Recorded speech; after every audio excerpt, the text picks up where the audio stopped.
Hi, I'm Rabbi Bergman, and I am very happy to offer the beginning of a series called 2-Minute Mysticism.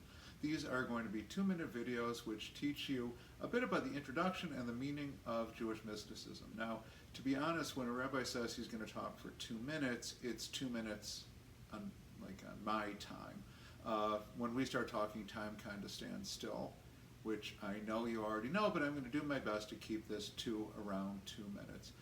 The word mysticism in Hebrew is something might be familiar to you. It's called Kabbalah or Kabbalah, like Kabbalat Shabbat when we welcome in Shabbat, Kabbalat Panim, the reception before a wedding.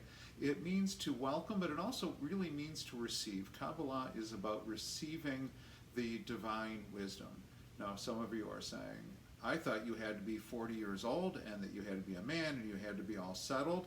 And that was how it was kind of originally established, and the fact is just about everything was kind of for men for a very long time, but things got better finally a bit in the 20th century. But it was, you had to be 40 for a certain kind of Kabbalah, something we called theurgical Kabbalah, meaning that you were really trying to get God to do something. And that's the kind of Kabbalah that people associate with the very trippy, very out there kind of imagery, trying to do spells and things like that.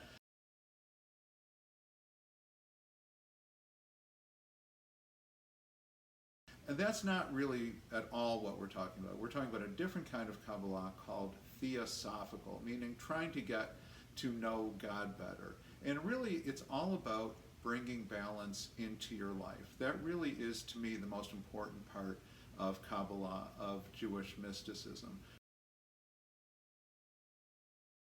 Our lives are very hectic, things are very difficult, and this is a way of bringing balance. Now, one of the big questions to think about is how do you take God, who is infinite and unlimited, and communicate with us, who are very finite and very limited? It seems like it would be something almost impossible.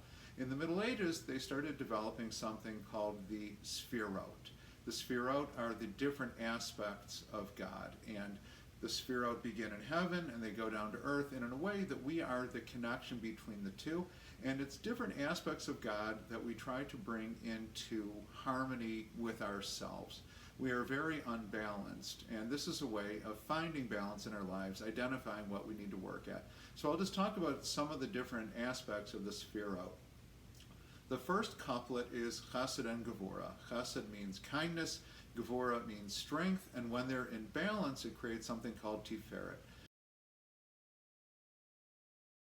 something that is splendor. Now, you might think, how could I possibly be unbalanced with kindness? Isn't it better to have more and more kindness? Isn't it better to have more and more strength? And the fact is, sometimes too much kindness can be bad. Too much kindness might mean that you're trying to solve other people's problems, or that you're not giving them the kind of discipline, the kind of boundaries that they really need. Strength is very important unless you're trying to use it to dominate someone else. What Kabbalah asks is, are you using your kindness for good? Are you using your strength for good? And in that balance, that creates splendor. Another pair is Netzach and Hod. Netzach means the things that you need to change. Hod is the things that should not be changed, that are really fine the way they are. And when you put those together in the proper balance, it creates something called Yesod, the foundation of life. So what this asks us is to look at our life, look at our loved ones, look at the world, what actually really is fine the way it is, and leave it alone, and what could use some improvement, and ask ourselves, are we the ones to be doing that improvement? So this aspect of Kabbalah really is very much a day-to-day evaluation. Am I being properly kind? Am I being properly strong? Am I fixing what needs to be fixed?